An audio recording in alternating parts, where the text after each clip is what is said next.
This is the story of Lars Harnes, one of Norway's most infamous outlaw bikers, founding president of Bandidos in Norway, and a man convicted of torture, sexual assault, and robbery. But he also got involved in Norway's biggest bank heist, the Nokas robbery, and was partly convicted for attempted murder on the man the police had pointed out as the finance minister of the heist. But this story isn't told by him. It's told through the eyes of his son, Mats, today a successful Norwegian actor, who turned his turbulent childhood as the son of a Bandidos boss into a powerful theater play about growing up with a father the media once called Norway's most dangerous man. No one could beat me at My Dad is Tougher Than Your Dad. Please subscribe so you don't miss the next chapter in the world of outlaw motorcycle. When Mats was 6 years old, his father became one of the founders and the first president of the Bandidos chapter in Norway. By then, his father, Lars Harnes, had already served several prison sentences in Norway and one in Sweden. His convictions included violence, intimidation, criminal damage, violation of the Firearms Act, and aggravated larceny. At that age, Mats was too young to understand what a prison really was. What he does remember is that he and his mother were checked with a metal detector to enter a visiting room in the prison where his father was in. My first memory of my father is that he is in prison, but I didn't understand what prison was. Not long after his release from prison, Harnes was shot in the chest and wounded at Oslo airport by Torkjell the Rat Alsaker, a Hells Angels member. It was the first public violence between bikers in the country and was on the front page of all newspapers in Norway. Alsaker, the president of Oslo Hells Angels, was convicted of the shooting and sentenced to 3 years in prison. For Mats, this was the first time he realized who his father was in the eyes of the country, and that many people feared him. In 1999, when Mats was 10 years old, his father was once again on the front pages, this time after meeting the then Prime Minister Kjell Magne Bondevik. The photo of them together again brought Mats unwanted attention at school and in public life. He often got questions and comments from people who thought it had to be awful to have a dad who had done these terrible things. I was given a shame that I originally didn't have. But having a father who seemed intimidating to others could definitely have its advantages. Mats understood that quite early, so sometimes he played the dad card. No one could beat me at My Dad is Tougher Than Your Dad. 2 years later, Harnes was again sentenced, this time to 6 months imprisonment for violence and robbery. Mats was now becoming a teenager and struggled with personal issues. Who he was, who his father was, but also wondering what his own sexuality was. Shortly after leaving prison for the 8th time, Harnes was convicted again, this time for abuse and sexual assault, and was sentenced to 6 years in prison. According to the sentence, he had held a couple captive over the course of a day as a result of a debt dispute, where he had subjected the man to violent abuse and attempted to rape his girlfriend. As a result of this, Mats removed one of his last names. He dropped Harnes, and from then on, he was Mats Mo. I wanted to own my story myself. In addition, there was a closet that was firmly shut. He had not yet told his father, or anyone else, that he was gay, which was a big no-no in the world his father moved in. But in an attempt to get closer to his father, he asked for his father to be granted parental leave from prison. Yes, that's actually a thing in Norway's prison system. Harnes and his son was granted this, but while on leave from prison, Harnes, along with right-wing extremist Daniel De Linde and Peter Taraldsen, a member of the former Tveita gang, robbed a money transport at gunpoint. Unfortunately for the robbers, the police had been tipped off and arrested them in a well-planned police action. The police had even tipped off the media, who filmed the dramatic arrest of the robbers. The next morning, the TV was on when Mats woke up. On the news, they were talking about a robbery at a bank in Aker Brygge, one of Norway's busiest shopping streets. I remember laughing and saying to my mom, how stupid are people really? They had to know that they were going to get caught. When he came home from school later that day, the 14-year-old learned that his father had been arrested for the robbery. That was probably the time I understood how serious it was and the scope of it. The parental leave robbery, the newspapers read. Mats remembers the headline well because he was the one who applied for his father to get extra leave so that the two of them could spend a little more time together.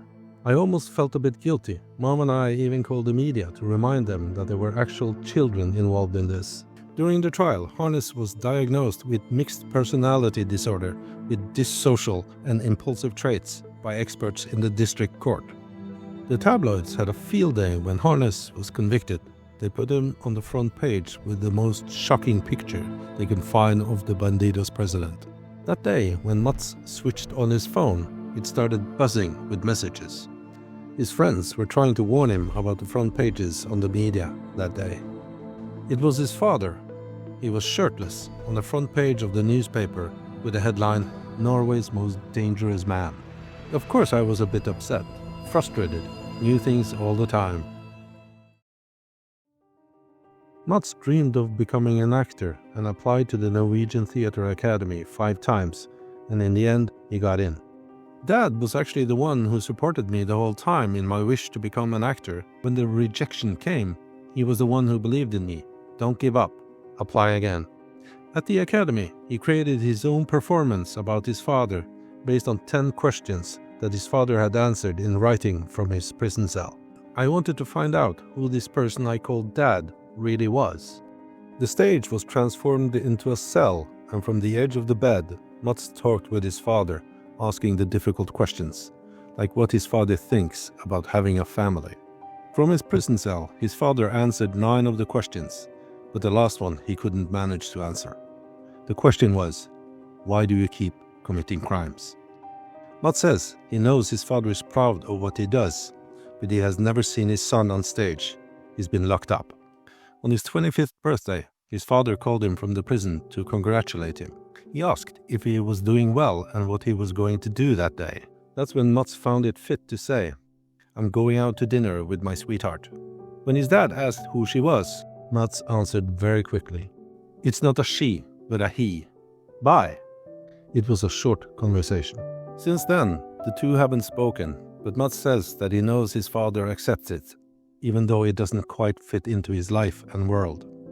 Deep down, he's a good guy, but his way of seeing the world is hard to understand. In 2013, while in prison, Harnes converted to Catholicism. He claimed he had discarded his Bandidos vest, embraced religion, and planned to study theology, the same field former Prime Minister Bondevik pursued to become a pastor. The court believed his transformation, ruling that he was no longer dangerous, and he was released that year. But prosecutors argued his conversion was a ploy to secure freedom. Soon after, police sources reported a large Bandidos party where Harnes was the guest of honor. A year later, he was linked to Norway's biggest heist, the Nokas robbery, where nearly 60 million Norwegian kroners was stolen and a police officer was killed. I made a video about that robbery. Watch it after this.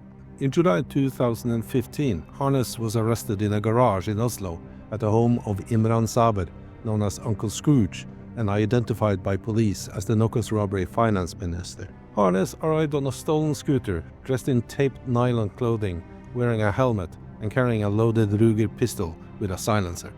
Prosecutors claimed he was there to execute Saber on behalf of Nokas robber Metkel Betev. Both Harnes and Betev were acquitted of attempted murder after the court ruled that, while Harnes intended to kill Saber, the plan never advanced far enough to be classified as attempted murder. Harnes was instead convicted of making serious threats and sentenced to 1 year and 4 months in prison. Police believed the murder plot was a contract killing tied to the missing money from the Nokas robbery. In 2019, Harnes was charged with involvement in a cannabis plantation containing 277 plants and 1.8 kilos of marijuana. He was acquitted after the court ruled that the evidence was insufficient to link him to the operation. In 2025, Harnes was detained in Sweden while on a motorcycle trip near Gothenburg. Swedish authorities labeled him as a security threat due to his Bandidos ties and issued an 8-year expulsion order, which Harnes and his lawyer denounced as absurd and unlawful.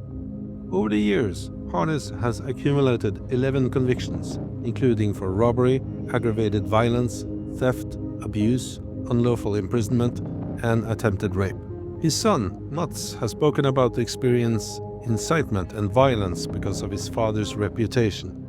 Since his stage debut in 2018, Mats has built a successful acting career, starring in several leading theater roles. According to Harnes' lawyer, he is proud of his son, deeply loves him, and fully supports his career in theater. Isn't it a sunshine story? A journalist from NRK asked. The son of a Bandidos member has managed to become an actor and is happy with his life. It's a sunshine story, Mats replied, because I made a choice. I chose how I want him to be part of my life. I love my dad, I do, but I have decided not to spend my time waiting for him anymore. That's my choice. Remember to subscribe and turn on all notifications.